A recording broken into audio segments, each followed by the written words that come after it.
When wealthy Richard mocked the diner waitress and bet her $1,000 to speak proper English, he expected her to crumble. Instead, Maria revealed a past that shattered him and taught him the most humbling lesson of his life. Maria Gonzalez felt the ache in her lower back as she bent to wipe down table 7 for the 3rd time that morning. The same table, the same customer who kept spilling sugar deliberately, watching her clean it up with that look on his face. He'd been doing it for 20 minutes now, and she said nothing. She never did. At 48, she had learned that silence was survival. The morning crowd at Rosie's diner was thinning out. Through the windows, weak sunlight broke through gray Virginia clouds. Maria glanced at the clock. Another 6 hours before her shift ended, before she could catch the bus home, before she could take off these shoes that pinched her feet, before she could stop smiling. Coffee, now. The man at table 3 snapped his fingers without looking up from his phone. Maria's hand tightened around the rag she held, squeezing water that wasn't there. Right away, sir. She'd been doing this for 3 years. 3 years of more napkins. 3 years of this coffee's cold. 3 years of being called honey and sweetheart. And sometimes nothing at all, just pointing fingers and impatient gestures. 3 years of being invisible. But she showed up. Every single morning at 5:30, she put on this teal uniform dress that had been washed so many times the fabric felt thin as paper. She tied her hair back. She pinned her name tag to her chest. And she walked through that door ready to smile at people who would never know her name, even though it was right there on the tag. The bell above the door chimed. Maria was refilling the napkin dispensers when she felt it. That shift in the air when someone walks in expecting the room to notice. She glanced up and saw him, a man in his mid-50s, silver hair perfectly styled, charcoal suit that probably cost more than she made in 3 months. He stood in the doorway, shaking rain from his wool coat with an expression like he'd stepped in something unpleasant. Jenny, the young hostess, hurried over. "Good morning, sir. Table for 1?" He didn't answer her question, just looked past her, scanning the diner like he was calculating whether it met his standards. The pause stretched long enough that Jenny shifted her weight, uncertain. "Sir?" She tried again, her voice smaller. "Fine. Whatever's fastest." He walked past her toward a window booth without waiting to be seated. Maria watched Jenny's cheeks flush pink. The girl was 19, working her way through community college, and still believed customers deserved patience. Maria remembered believing that once. From behind the counter, Pete, the cook, caught Maria's eye and shook his head slightly. They'd worked together long enough to have a whole language of glances. This one meant trouble. Jenny approached Maria, her hands fidgeting with her order pad. "Table 8. He seems, I'll take it," Maria said quietly. She picked up the coffee pot, checked that it was fresh, and walked toward table 8. Her feet hurt. They always hurt by this time of morning, but she'd learned to walk like they didn't. "Good morning, sir." "Coffee?" The man looked up from his phone, and his eyes moved over her in that particular way. The way that saw the uniform, the name tag, the coffee pot, but not the person holding it. His gaze stopped on her face for half a second, and something flickered there. "Do you speak English?" he asked, slowly, loudly. The question hung in the air. Maria had heard it before. Heard it in grocery stores and banks and parent-teacher conferences. Heard it said with fake patience like people thought volume made up for her stupidity. "Yes, sir," she answered, her voice level. "Would you like coffee?" "I asked you a question." He set his phone down, leaning back in the booth. At the next table, an elderly couple had stopped eating. Forks paused mid-air. "Do you actually speak English, or did you just memorize that one sentence?" Maria's fingers tightened on the coffee pot handle. She felt heat rising up her neck, not from embarrassment, but from 3 years of swallowed words, 3 years of biting her tongue until it bled, 3 years of being treated like she was stupid because she had an accent. "I speak English, sir." The words came out quieter than she meant them to. "May I take your order?" He laughed. Not a friendly laugh, the kind that invited others to join in at someone else's expense. His voice carried across the diner, meant to be heard. "This is exactly the problem with this country. You people come here, take American jobs, and you can't even communicate with customers properly." The diner went quiet. Not all at once. First the couple next to him stopped talking. Then the conversation at the counter trailed off. Then the teenager in the corner pulled out one earbud. The silence spread like ripples in water. Maria stood very still. She had learned stillness. Learned that if you don't react, sometimes the moment passes. Sometimes people get bored and move on. Sometimes you can swallow the humiliation and keep going. Richard, that's uncalled for. Tom Wilson, a retired teacher who'd been coming to Rosie's for 15 years, had turned in his booth. His voice was firm, but not angry yet, giving the man a chance to back down gracefully. The man, Richard, glanced at Tom with mild annoyance, like he'd been interrupted during something important. "I'm sorry, do I know you?" "No, but I know Maria," Tom said. "And she speaks English just fine. Better than some people with a lot worse manners." "I'm sure she's a lovely person," Richard said, his tone making it clear he meant the opposite. "But that doesn't change the fact that if you're going to work in customer service in America, you should speak the language properly. No accent, no broken phrases." Maria felt something twist in her chest. It wasn't new, this feeling. She'd felt it 100 times before, but it never got easier. Each time it carved out a little more of her, left her a little more empty. "I can get someone else to serve you, sir," she said softly, already starting to turn away. This was survival. Avoid conflict. Disappear. Let someone else deal with difficult customers. "No, wait." Richard's voice stopped her. She turned back, and he was pulling out his wallet. "I have a better idea." He opened it slowly, deliberately, making sure everyone could see. He pulled out bills one at a time, 100, 200, 300, laying them on the table like playing cards. The green bills looked obscene against the worn formica. 10 bills, $1,000. "Here's what we're going to do," Richard announced to the diner. "I'll give you all this money, $1,000 cash, if you can serve me my entire meal speaking perfect English. No accent, no mistakes, no stammering. Prove to me you actually belong in this job." The cruelty of it sucked the air out of the room. Maria heard someone gasp. Maybe Jenny, maybe one of the customers. She stared at the money, and for one horrible second she thought about it. Thought about what $1,000 would mean. That was 2 months of her daughter's college textbooks. That was the insulin her neighbor couldn't afford. That was the difference between the heat staying on or not this winter. But then she looked at his face, at the smirk, at the certainty that she would perform for him like a trained animal, and something inside her cracked open. "Sir," she said, and her voice shook, but not with fear, with rage, with years of swallowed rage finally finding its way out. "I don't need to prove my worth for your entertainment."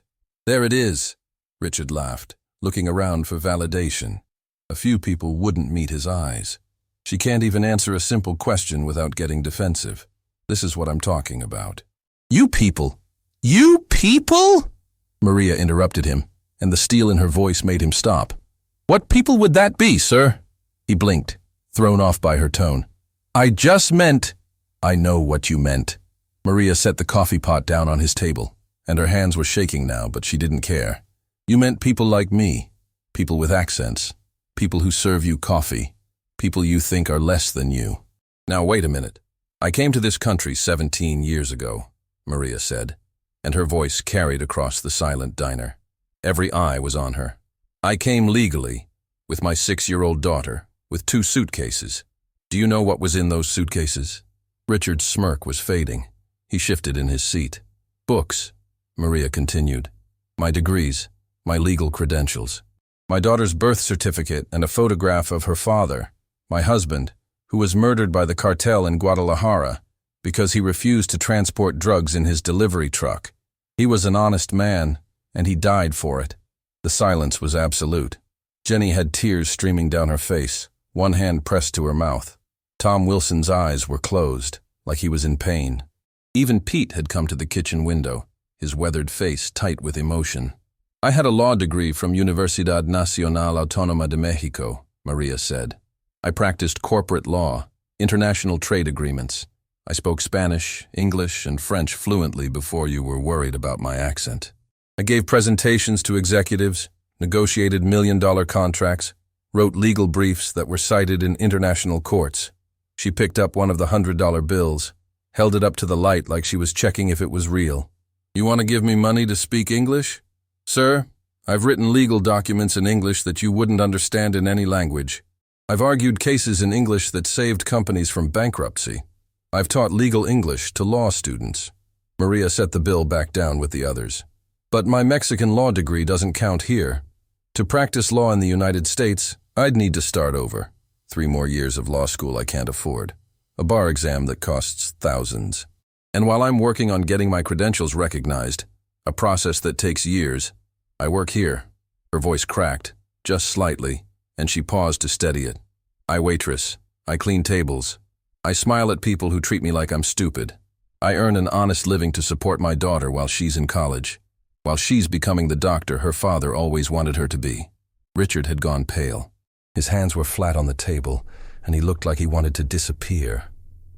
So no, sir, Maria finished, her dignity intact, even as tears threatened at the corners of her eyes.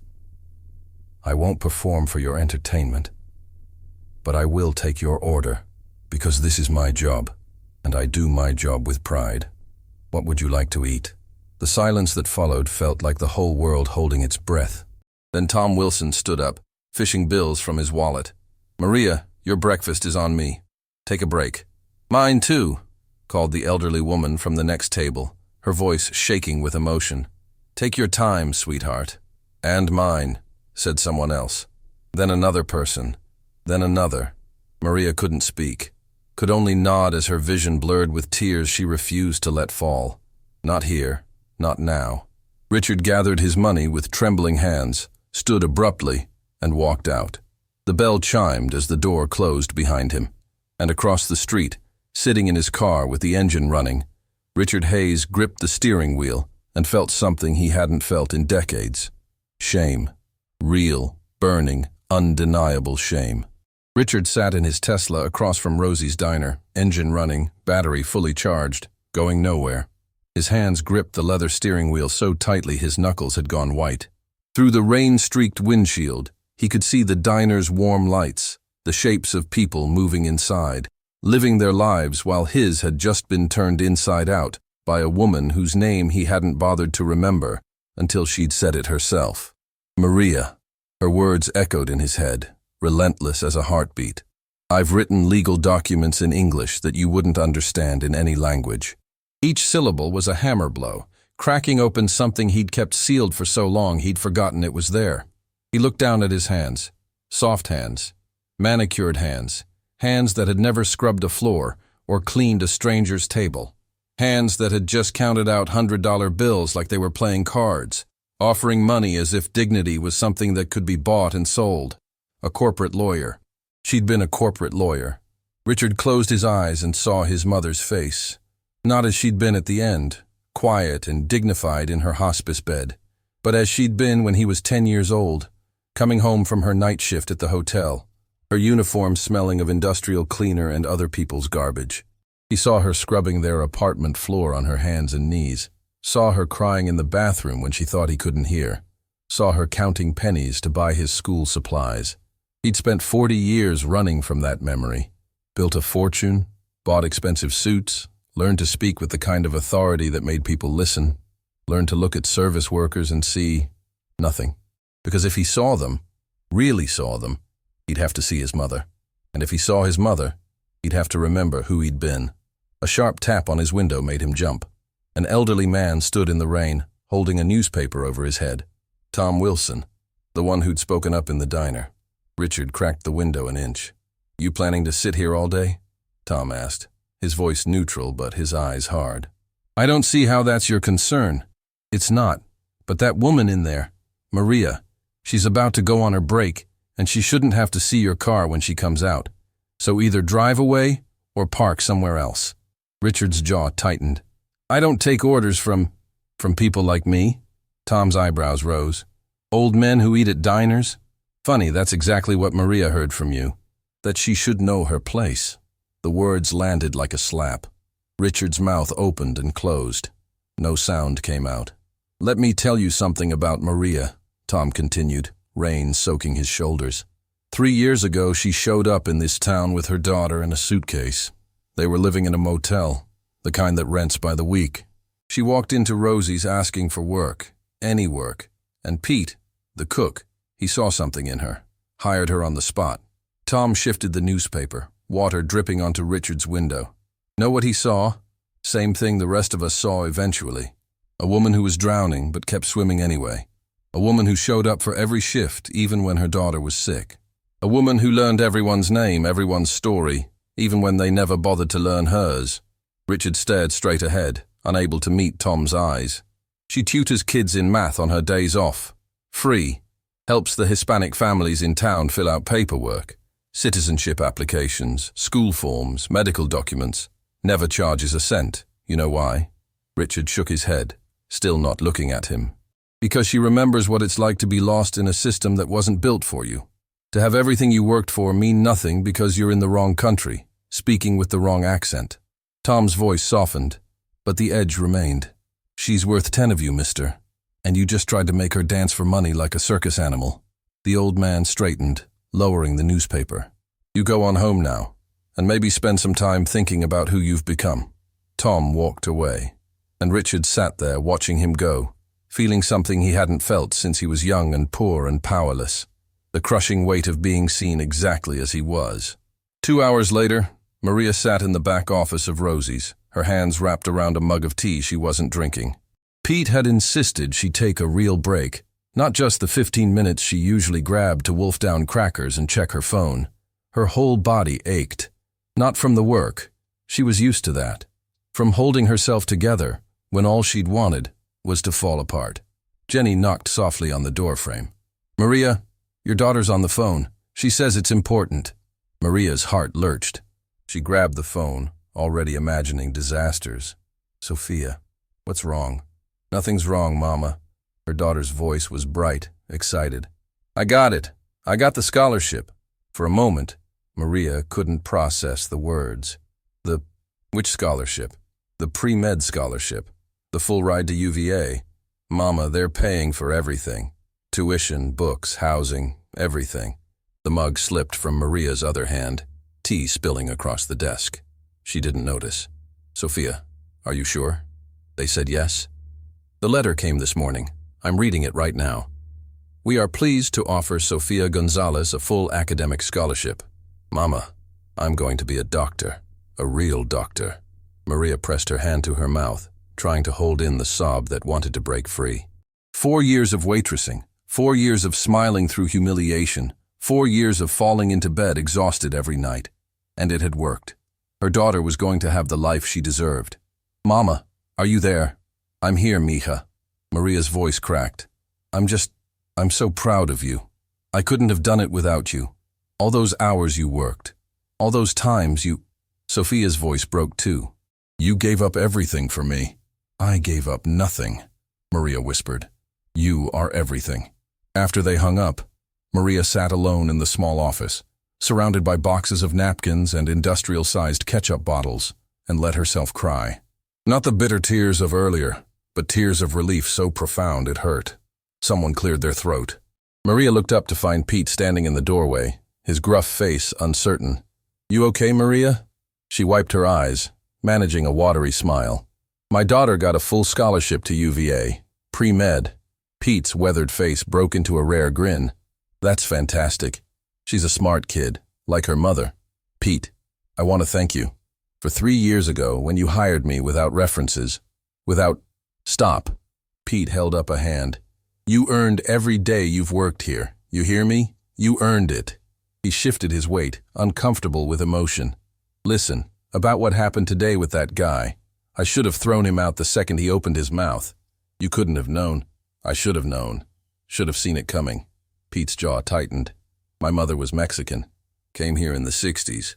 Worked in fields, then in factories. She died with hands so scarred from work, they barely looked human anymore. And people still talked to her like she was stupid because of her accent. Maria hadn't known. In 3 years of working together, Pete had never mentioned it. I see her in you sometimes, Pete continued, his voice rough. The way you hold your head up no matter what. The way you keep going. He paused. That's why I hired you. Reminded me that dignity isn't something people give you. It's something they can't take away unless you let them. He turned to leave, then stopped. Take the rest of the day. Full pay. Go celebrate with your daughter. Pete, I can't. Yeah, you can. And Maria? He looked back at her. You're not just a waitress. You never were. You're a mother putting her kid through college. You're a woman who survived things most people can't imagine. The fact that you serve coffee while you do it, that's just a detail. Across town, Richard stood in his home office, surrounded by all the markers of success he'd spent a lifetime accumulating. Mahogany desk, leather chairs, walls lined with awards and photos of him shaking hands with senators and CEOs. None of it meant anything. He opened his laptop and typed, Universidad Nacional Autónoma de Mexico Law School. The website loaded. He read about rankings, consistently listed among the top universities in Latin America. He read about the law program, rigorous, internationally respected, producing graduates who went on to work at the highest levels of government and corporate law. Maria had graduated from there, had practiced corporate law, had argued cases and negotiated contracts and done everything he did, just in a different language, a different country. And he'd looked at her and seen, what? A waitress. Someone beneath him. Someone whose accent meant stupidity, whose uniform meant lack of ambition. He'd seen his mother and been disgusted. The realization hit him like a physical blow. All these years, he'd been running from the poverty of his childhood, from the shame of having a mother who cleaned hotel rooms. He'd built walls around that memory, told himself he was different, better, that he'd earned his place in the world. And the first time he'd seen that same struggle in someone else's face, he'd tried to humiliate her. Richard pulled out his phone, hands shaking, and searched for Rosie's Diner. He stared at the number for a long moment, then set the phone down. What could he possibly say? Sorry didn't begin to cover it. His assistant knocked on the door. Mr. Hayes, your 3 o'clock is here. Cancel it, Richard said without looking up. Cancel everything today. Sir? Everything. I need to think. After she left, Richard sat in his expensive chair in his expensive office and wondered when, exactly, he'd become the kind of man who would bet money on another person's humanity. And more importantly, he wondered if it was too late to become someone different. That evening, Maria walked home from the bus stop, her feet aching but her heart lighter than it had been in years. The scholarship meant Sophia wouldn't have to work 3 jobs like Maria did, wouldn't have to choose between textbooks and food, wouldn't have to sacrifice her dreams to survive. She passed the small Catholic church where she sometimes stopped to light candles. On impulse, she went inside. The church was empty, quiet except for the distant sound of traffic. Maria lit a candle for her husband, something she did every week, even after 17 years. She whispered a prayer of gratitude for Sophia's scholarship, for making it through another day. And then, surprising herself, she lit another candle. For Richard. Not because he deserved it. Not because she'd forgiven him, she wasn't sure she had. But because she'd seen something in his face in that final moment, right before he'd left the diner. She'd seen recognition, shame, the beginning of understanding. She'd spent 17 years being invisible to people like him. But this morning, for just a moment, he'd really seen her. And in seeing her, maybe he'd started to see himself. Maria didn't know if people like Richard Hayes could change. Didn't know if one moment of humiliation could undo a lifetime of arrogance. But she lit the candle anyway. Because if there was one thing she'd learned in 17 years of surviving impossible things, it was this. Transformation started with the smallest crack of light in the darkness. And sometimes, the people who hurt us the most are the ones fighting the hardest against seeing their own reflection. 3 days passed before Richard found the courage to go back. He'd driven past Rosie's Diner twice, slowing down each time, his foot hovering over the brake. Both times he'd pressed the accelerator instead and kept going, his heart pounding like he was a coward dodging a battlefield, which, he supposed, he was. On the 4th morning, he woke at dawn with a headache that felt like punishment. He'd barely slept, his mind replaying Maria's words on an endless loop. You meant people like me, people with accents, people who serve you coffee, people you think are less than you.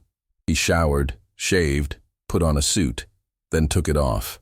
He stood in front of his closet for 10 minutes before settling on jeans and a plain sweater, something that didn't scream wealth, something that didn't make him look like the man who'd counted out $100 bills like they were poker chips. The diner was quiet when he arrived. The breakfast rush hadn't started yet. Through the window, he could see Jenny wiping down tables, Pete moving around in the kitchen. No sign of Maria. Richard's hand trembled on the door handle. He'd rehearsed what to say 100 times, and every version sounded hollow. The bell chimed as he entered. Jenny looked up and her expression shifted. Surprise, then wariness, then something harder. She didn't smile. "We have the right to refuse service," she said quietly, her young voice carrying an edge he hadn't heard before. "I know." Richard stood just inside the door, suddenly aware of how every eye in the place was on him. "I'm not here to eat. I need to speak to Maria, if she'll allow it." Pete appeared in the kitchen window, arms crossed, his face carved from stone. "She doesn't need to allow you anything. I know that too." Richard swallowed hard. "I just want to apologize. Properly. Then I'll leave." Jenny and Pete exchanged a glance. Some silent communication passed between them. "She's not here," Pete said finally. "Won't be here for a few days." Richard's stomach dropped. "Is she... Did something happen?" "Her daughter's moving into the dorms at UVA," Jenny said, her voice still cool but softening slightly. "Maria took time off to help her get settled." Relief flooded through him, followed immediately by a deeper shame. He'd been so wrapped up in his own guilt that he hadn't considered that Maria had a life, obligations, joys that had nothing to do with his cruelty. "When will she be back?" Pete's jaw tightened. "Don't know. And even if I did, not sure I'd tell you." "I understand." Richard nodded, turning toward the door. Then he stopped. Would you give her something for me? When she comes back?" Pete's eyes narrowed. "Depends what it is." Richard pulled an envelope from his jacket pocket. Inside was a check, not for $1,000, but for $10,000. And a letter he'd rewritten so many times the words had stopped making sense. "It's not payment," he said quickly, seeing Pete's expression darken. "It's not charity. I don't even know what it is exactly, just, please, give it to her." He set the envelope on the counter and left before anyone could refuse it. Across the state, Maria stood in her daughter's dorm room, helping to unpack boxes. The room was small, 2 beds, 2 desks, cinder block walls, but to Sophia it might as well have been a palace. "Mama, look." Sophia held up her UVA sweatshirt, the one that had come in the welcome package. "I'm really here. I'm really doing this." Maria smiled, though her heart ached. Her baby was leaving, growing up, becoming the woman she was meant to be. "You worked so hard for this, Mija." "We worked hard," Sophia corrected, coming over to hug her mother. "All those nights you came home exhausted and still helped me with homework. All those times you picked up extra shifts so I could do debate club instead of getting a job. Mama, this is your achievement too." Maria held her daughter close, breathing in the scent of her shampoo, trying to memorize this moment. "I just showed up. You did the rest." "That's not true." Sophia pulled back, and there were tears in her eyes. "Do you know what I remember most from high school? It's not the grades or the awards. It's watching you. Watching you get up every morning even when you were exhausted. Watching you be kind to people who were cruel to you. Watching you keep your dignity when people tried to take it. Sophia, that man at the diner, what he did," Sophia's voice hardened. "Jenny told me. She called me that night." Maria closed her eyes. She'd hoped Sophia wouldn't find out. "I wanted to come there and scream at him," Sophia continued. "But then Jenny told me what you said, how you stood up for yourself, how you showed everyone exactly who you are." Her voice cracked. "Mama, you're the strongest person I know." "I'm not strong, Mija. I'm just stubborn." "You're both." Sophia wiped her eyes. "And you taught me that strength isn't about never being hurt. It's about getting hurt and standing up anyway." They finished unpacking in comfortable silence, hanging posters and organizing textbooks. Maria tried to memorize every detail. The afternoon light through the window, the sound of students laughing in the hallway, the way Sophia's face lit up every time she looked around her new room. "Are you scared?" Maria asked when they were done. "Being here on your own?" Sophia considered the question. "A little. But you were more scared, weren't you? Coming to a new country, not knowing the language as well, having a child to take care of." "Terrified," Maria admitted. "Every single day for the first year. But you did it anyway." "I didn't have a choice." "Yes, you did." Sophia took her mother's hands. "You could have stayed in Mexico. Could have lived with family, taken an easier path. But you chose the harder road because you wanted something better for me. That's not just survival, Mama. That's courage. That evening, Maria took the bus back home, her arms empty of the boxes and bags she'd carried there, her heart full and breaking at the same time. This was what she'd worked for, Sophia's independence, Sophia's future. But knowing that didn't make the goodbye any easier. She got off at her stop and walked the 3 blocks to her apartment. The building was old, the paint peeling, but it was home. She climbed the stairs, her legs heavy, and found an envelope taped to her door. Her name was written on it in unfamiliar handwriting. Maria's hands shook as she unlocked her door and went inside. She set her purse down, made a cup of tea she didn't drink, and finally opened the envelope. A check fell out. $10,000. Her vision blurred.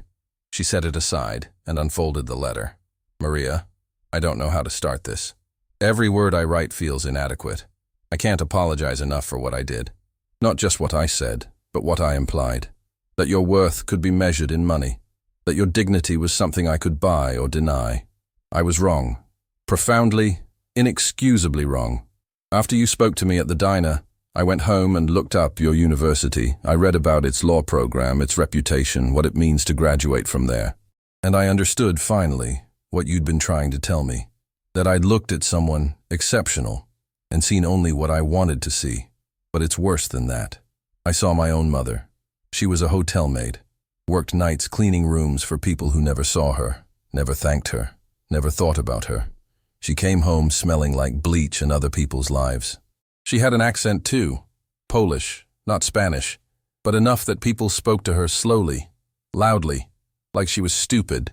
I spent my whole life running from that memory.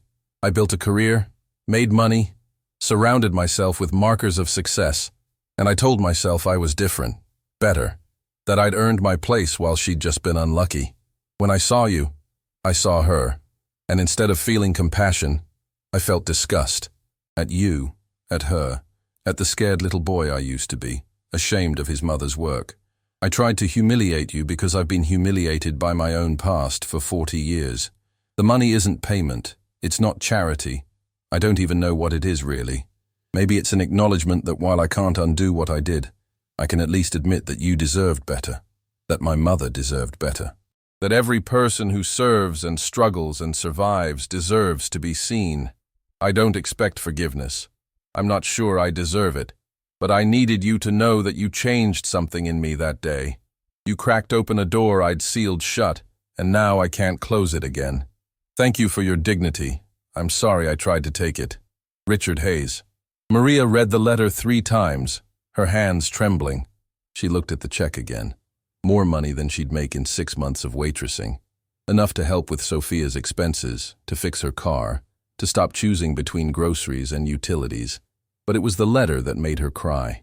Not because it was a perfect apology. It wasn't. Not because it erased what he'd done. It didn't. But because buried in those words was something she recognized. The ache of shame, the weight of trying to escape your past, the pain of realizing you'd become what you most hated. She thought about her own journey, how she'd been someone in Mexico, respected, accomplished, and had to start over as no one. How she'd fought against the urge to be bitter, to let cruelty make her cruel. She thought about the candle she'd lit for Richard at the church. How she'd hoped, despite everything, that he might find his way back to his own humanity. Maybe this was the beginning. 2 days later, Richard sat in his office staring at his phone. He'd hired a private investigator, not to dig up dirt, but to find out if Maria had received the envelope. The confirmation had come that morning. She had it. Now he waited, though he didn't know for what. Forgiveness, acknowledgement, or just the relief of knowing his apology had reached her. His secretary buzzed. Mr. Hayes, there's a woman here to see you. She doesn't have an appointment, but she says it's important. Who is it? A pause. She says her name is Maria Gonzalez. Richard's heart stopped. Send her in. He stood, smoothed his shirt, then felt foolish for it. His hands were sweating. His throat was dry. The door opened, and there she was, not in her uniform, but in simple clothes, her dignity wrapped around her like armor. Mr. Hayes, she said quietly. Please, Richard. Just Richard. He gestured to the chair across from his desk, but she remained standing. "I got your letter," Maria said. "And the check. You don't have to take it. If it feels wrong, I understand." "It does feel wrong." Maria's eyes met his. "But not because of what you think." Richard waited, barely breathing. "It feels wrong because you're trying to buy your way out of guilt, and money can't do that." She paused. "But your words, those were real. Those cost you something." "I meant every word." "I know." Maria's expression softened almost imperceptibly. "I recognize pain when I see it. And shame. I've carried both myself. You had nothing to be ashamed of." "Neither did you," Maria said gently. "Having a mother who cleaned hotel rooms? That's not shame. That's just life. What's shameful is pretending she didn't exist because it made you uncomfortable." The truth of it hit Richard like a wave. "How do I fix this? How do I become better?" Maria was quiet for a long moment. "You start by seeing people, really seeing them. Not what they can do for you, or how they make you feel about yourself. Just seeing them. I want to. I don't know how." "Then learn." Maria's voice was firm but not unkind. "The same way I learned English. The same way I learned to survive in a country that wasn't mine. One day at a time. One person at a time. One moment of choosing dignity over pride." She turned to leave, then stopped. "I'm keeping the check, not for me, for my daughter's education. But I'm keeping your words too, because I think you need to know they mattered." "Maria," Richard's voice cracked. "Thank you. For seeing me when I couldn't see you. For being better than I deserved." She looked back at him, and for the first time there was something like understanding in her eyes. "We're all just trying to find our way home, Mr. Hayes. You to the boy who loved his mother. Me to the lawyer I used to be. The trick is not losing ourselves in the journey."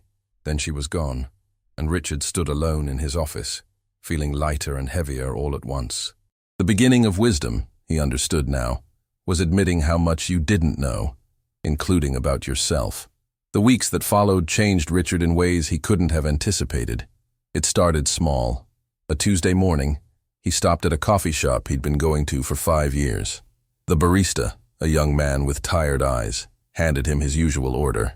"Thank you," Richard said, and the words felt foreign in his mouth. Not because he'd never said them, but because this time he meant them.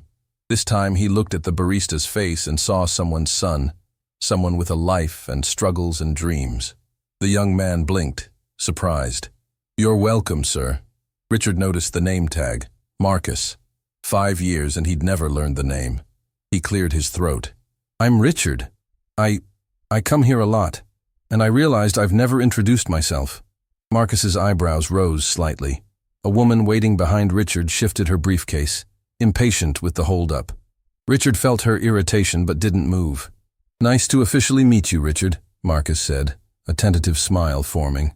It was such a small thing. A name, an acknowledgement. But as Richard left, he felt something loosen in his chest. Some knot he hadn't known was there. That afternoon, he sat in a board meeting and found himself unable to focus. His CFO was presenting quarterly numbers, and all Richard could think about was the janitor he'd passed in the hallway. An older woman, probably in her 60s, pushing a cart. He'd stepped around her without a word, without a glance. "Richard, your thoughts on the merger?" His CFO's voice cut through. Everyone was looking at him. Richard realized he hadn't heard a single word for the past 10 minutes. "I'm sorry. Could you repeat that?" The room went quiet. Richard Hayes never admitted to not paying attention, never apologized in meetings. His executive team exchanged glances, quick, uncertain. After the meeting, his CFO lingered. "Richard, are you feeling all right? You seem different." "I'm fine, Janet." He paused, then added, "Actually, that's not true. I'm not fine. I'm trying to figure out how to be better." Janet's expression shifted from concern to confusion. Better at what? At being human. She didn't know what to say to that. Richard didn't blame her. In Rosie's diner, Maria wiped down tables and tried not to think about the envelope sitting on her kitchen counter. She'd deposited the check.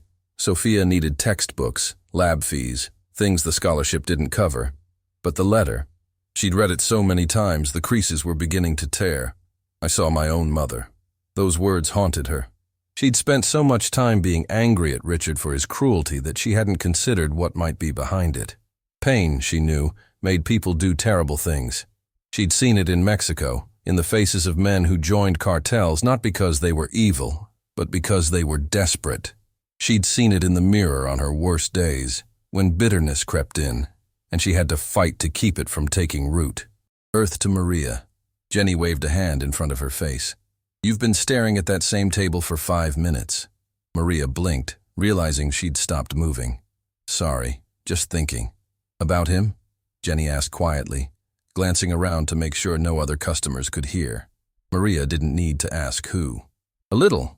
Pete says you met with him. At his office. News travels fast. It's a small town. And we care about you. Jenny's young face was earnest, protective. Was he awful again? No.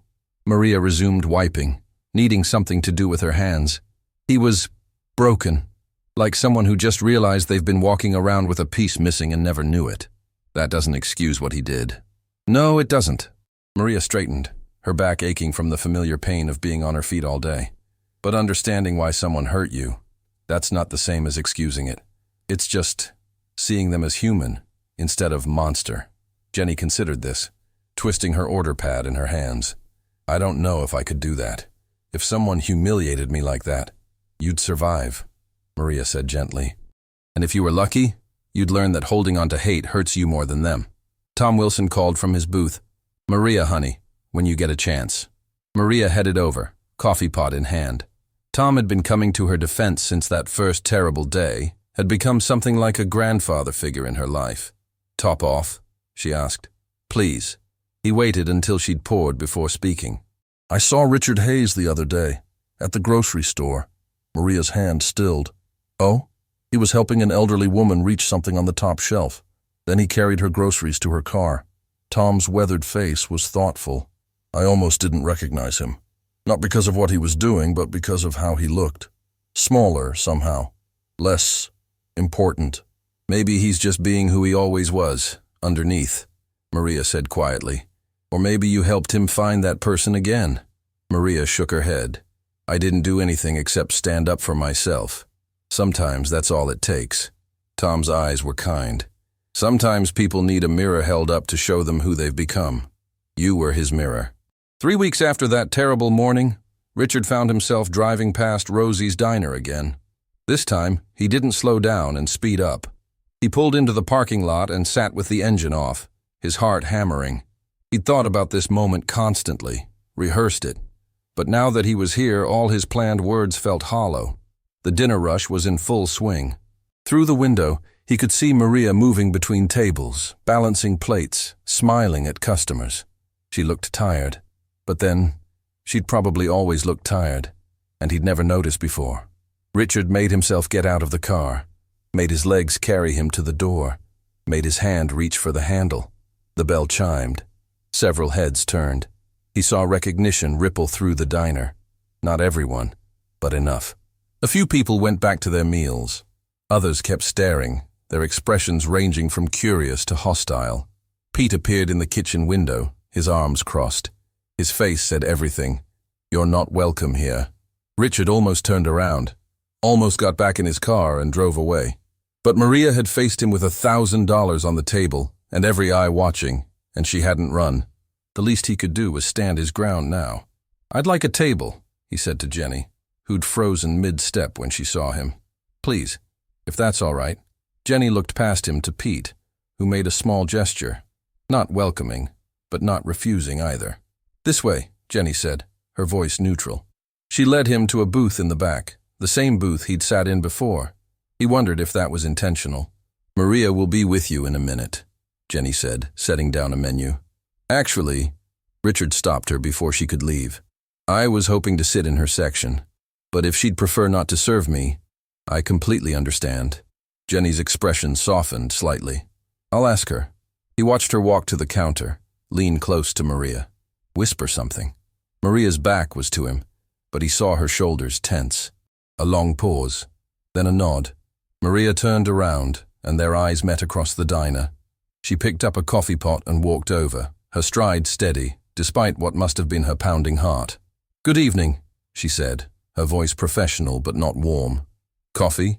Please. Richard's throat was dry. And Maria, I don't want to make you uncomfortable. If you'd rather not. It's fine. She poured his coffee, her hand steady. Are you ready to order, or do you need a minute? He looked at the menu without seeing it. Whatever you recommend, I trust your judgment. Something flickered in her eyes. Surprise, maybe, or suspicion. The meatloaf is good. Comes with mashed potatoes and green beans. That sounds perfect. She wrote it down and left without another word. Richard sat in the booth, feeling every eye that wasn't quite on him. The couple 2 tables over kept glancing his way. The teenager at the counter had his phone out, probably texting someone about the drama. When Maria brought his food, she set it down carefully. He noticed her hands, reddened from hot water and harsh soap, nails cut short and practical. Working hands. His mother's hands had looked like that. Thank you, he said. Maria, please don't. Her voice was quiet but firm. Not here. Not now. I just wanted to say I'm sorry. Again. I know I already did, but Mr. Hayes. She looked at him directly, and he saw the exhaustion in her face, the weight she carried. Sorry is a word. I need to see that you've changed, not just hear that you have. You're right. Richard swallowed hard. You're absolutely right. She started to leave, then paused. The fact that you came back here, that took something. I'll give you that much. It was the smallest olive branch, but it felt like absolution. Richard ate slowly, tasting nothing. He was aware of Maria moving through the diner, laughing with Tom Wilson, checking on the elderly couple, refilling coffee. She was good at her job. Not just competent, genuinely good. Patient with the difficult customers, attentive without being hovering, efficient without seeming rushed. How had he looked at her and seen only a waitress? How had he missed the competence, the grace, the dignity? When he finished, Maria brought the check. He left a $50 tip on a $15 meal, then immediately worried that it looked like he was trying to buy forgiveness again. He almost took it back, then left it, then couldn't decide, until Maria was standing there watching him with an expression he couldn't read. The service was good, he said lamely. Thank you. She picked up the check and the money, started to leave. Maria? She turned back. Would it be all right if I came back? Not to bother you, just to be a regular customer, to do this right. She studied him for a long moment. The diner noise faded into background. The clink of silverware, the hum of conversation, the hiss of the grill. It was just the two of them, both carrying invisible weights, both trying to figure out how to move forward. The diner's open to everyone, she said finally. Even people who need a second chance. And so he came back. Not every day, but once a week. Always sitting in Maria's section. Always polite. Always respectful. He learned the rhythms of the diner. When the breakfast rush ended. When the coffee needed refreshing. When to signal for the check without being impatient. He learned the other regulars' names. Tom Wilson, who'd lost his wife and found family in this diner. The elderly couple, Harold and Judith, married for 60 years. Jenny, working 2 jobs to pay for school. Pete, whose gruff exterior hid a heart that had been broken and healed stronger. Slowly, so slowly he almost didn't notice. The hostility faded. People nodded at him. Pete grunted acknowledgement. Jenny's smiles became genuine. And Maria was professional, kind even. But there was a wall there, and Richard understood he might never get past it, that maybe he didn't deserve to. One morning, he arrived to find Maria training a new waitress, a young Hispanic woman who looked terrified. This is Rosa, Maria was saying in Spanish, then switching to English. She just moved here from Guatemala. Rosa, this is how you hold the plates. 2 on the left arm, 1 in the right hand. She was patient, encouraging, switching between languages to make sure Rosa understood. Richard watched and saw himself, saw what he should have seen that first day. A teacher, a mentor, someone who'd survived and was helping others survive too. When Maria passed his table later, he said quietly, "You're good with her, Rosa." Maria glanced over at the young woman who was nervously taking an order. I remember being that scared. Someone was patient with me once. I'm just passing it forward. That's really kind. It's not kind, Maria corrected. It's just remembering what it felt like to be invisible and choosing not to let someone else disappear. The words hit Richard like a punch. That's exactly what he'd done. Tried to make her disappear because she reminded him of things he wanted to forget. "I'm trying to learn that," he said. "To see people. Really see them." Maria looked at him for a long moment. "I know you are. I see you trying." It was the first time she'd acknowledged his efforts, and it meant more than any forgiveness could have. "Thank you," Richard said, his voice rough with emotion he didn't bother to hide. "For seeing me when I couldn't see you. For teaching me how to be human again." "We're all learning, Mr. Hayes." Maria's expression softened, just slightly. "Every single day, we're all just trying to be a little more human than we were yesterday." She walked away, and Richard sat in his booth feeling the truth of it. Change wasn't a destination. It was 1,000 small choices, made over and over to see people instead of looking through them. And for the first time in years, maybe in his entire adult life, Richard Hayes was choosing to see. 6 months had passed since that morning when Richard Hayes had tried to buy Maria's dignity with $100 bills. Winter had settled over Virginia, the kind of cold that made your bones ache and your breath visible in the air. Maria pulled her coat tighter as she walked from the bus stop to Rosie's diner, her shoes crunching on frost-covered sidewalk. Her shift started in 10 minutes, and she was never late. Inside, the diner was warm and bright. Pete was already at the grill, and the smell of coffee and bacon greeted her like an old friend. She hung up her coat, tied her apron, and checked her reflection in the small mirror by the door. Same face, same uniform, same life. But something had changed in those 6 months. Something she couldn't quite name. She felt lighter somehow, less invisible. Not because of Richard, or not just because of him, but because of what standing up for herself had awakened inside her. "Morning, Maria," Jenny called out, already setting up tables. "You look good today." "Same as every day," Maria replied, smiling. "No, different. Happier, maybe." Maria considered this as she started her opening routine. Was she happier? Sophia was thriving at UVA, calling twice a week with stories about her classes and new friends. The check from Richard had eased the constant financial terror that had been Maria's companion for years. But more than that, she'd remembered who she was. Not just a waitress, not just a struggling immigrant, but a woman who'd built a career, raised a daughter, survived impossible things. The bell chimed. Richard Hayes walked in, stamping snow from his shoes. He'd become a regular fixture, showing up every week like clockwork. He was different now, quieter, more careful with his words. He learned names and asked questions and left generous tips that never felt like charity anymore, just appreciation. "Morning, Richard," Pete grunted from the kitchen. It had taken 3 months for Pete to call him by name instead of that guy. "Morning, Pete." "Maria." Richard nodded to them both and took his usual booth. Maria grabbed the coffee pot and headed over. "Cold out there?" "Freezing." He wrapped his hands around the mug she filled. "How's Sophia doing? Midterms coming up?" It had taken weeks before Maria was comfortable sharing anything personal with him. But gradually, through small conversations, he'd learned about her daughter, her hopes, her life beyond this diner. "She's stressed about organic chemistry," Maria said. "But she'll be fine. She always is." "She gets that from you," Richard said quietly. "The determination." Before Maria could respond, the bell chimed again. A man walked in. Late 50s, expensive suit, that particular air of impatience that Maria recognized immediately. He looked around the diner with thinly veiled disdain, checking his watch like the place was wasting his time just by existing. Maria felt something tighten in her chest. She'd seen this man before. Not him specifically, but the type. The kind who looked through service workers like they were furniture. "Table for one," the man announced without looking at Jenny. Jenny led him to a booth across from Richard. Maria watched as the man sat down without thanking her, already on his phone, already dismissing the teenage girl as irrelevant. "I'll take that one," Maria told Jenny quietly. "You sure? He looks like a headache." "I'm sure." Maria approached his table, coffee pot in hand. "Good morning." "Coffee?" The man glanced up briefly. "Black. And I'm in a hurry, so whatever's fastest. The breakfast special comes out quick." "I didn't ask for recommendations," he interrupted, still not looking at her. "Just bring me eggs, bacon, toast. That simple enough for you?" The words landed like tiny knives.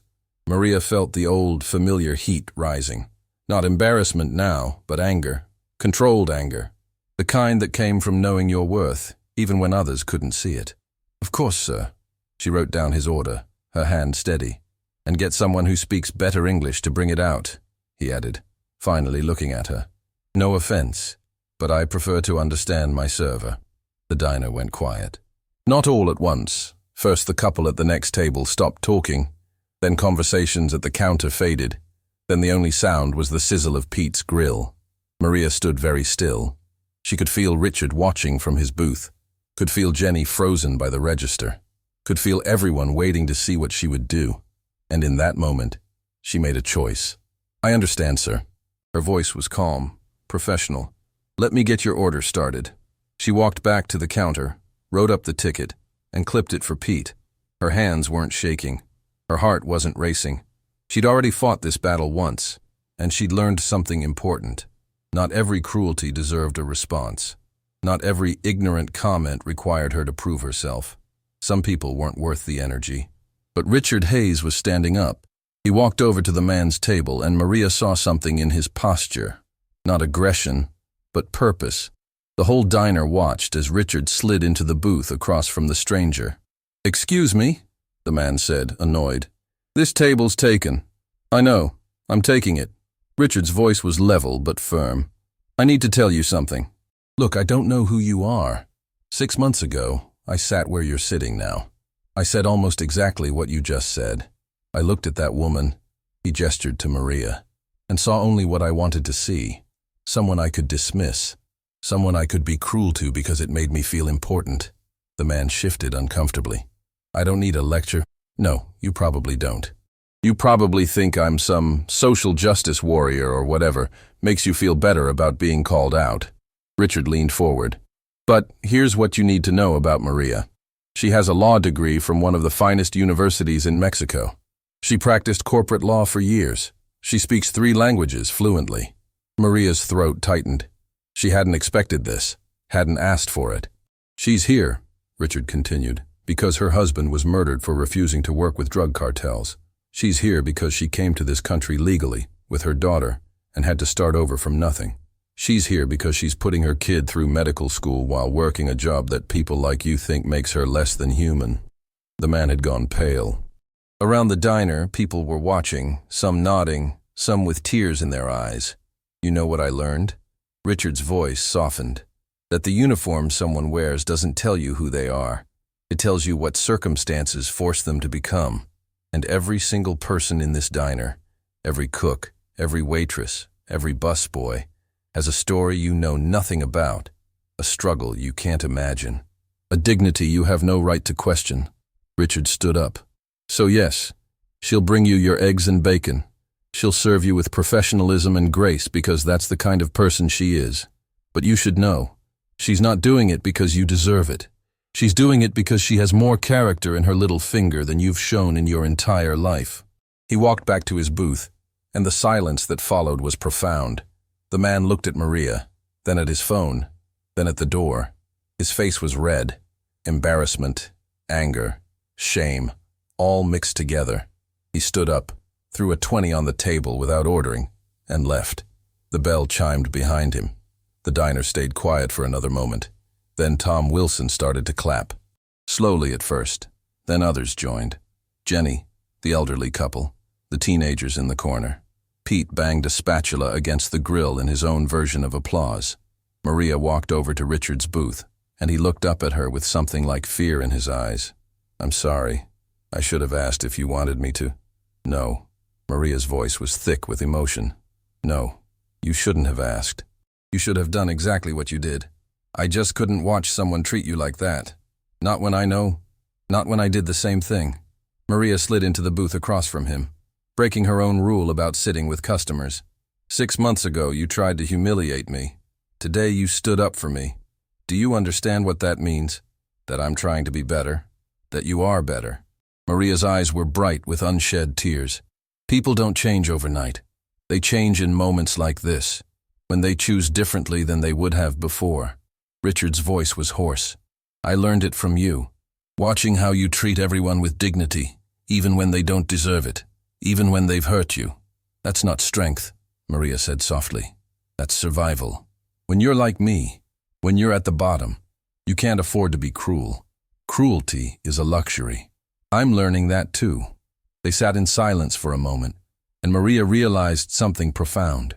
This wasn't about her forgiving Richard or Richard redeeming himself. This was about two people who'd both been prisoners of their own stories, his of shame, hers of circumstance, finding a way to be free. Your mother would be proud of you, Maria said quietly, for standing up for someone who reminds you of her. Richard's eyes filled with tears. I don't know about that. I do. Maria reached across the table and squeezed his hand briefly. Because I'm a mother too, and I know what we want for our children. We want them to be kind, to be brave, to see people as they really are, not as the world tells them to see them. She stood up, retying her apron. Your breakfast will be right out.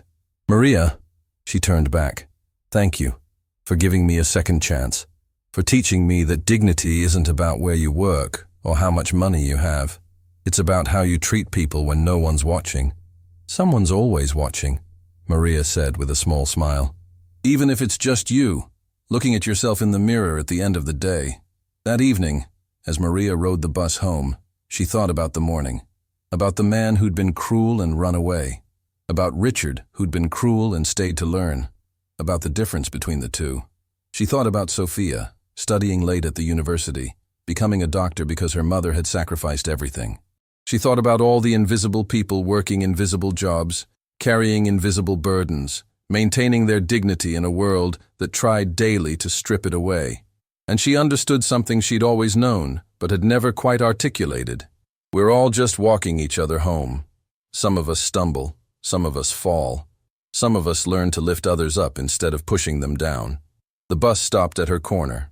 Maria got off and walked toward her small apartment, the winter air sharp in her lungs. Tomorrow she'd wake up and put on her uniform again. She'd smile at customers and pour coffee and clear tables, but she wouldn't be invisible anymore. Not to herself, not to the people who mattered.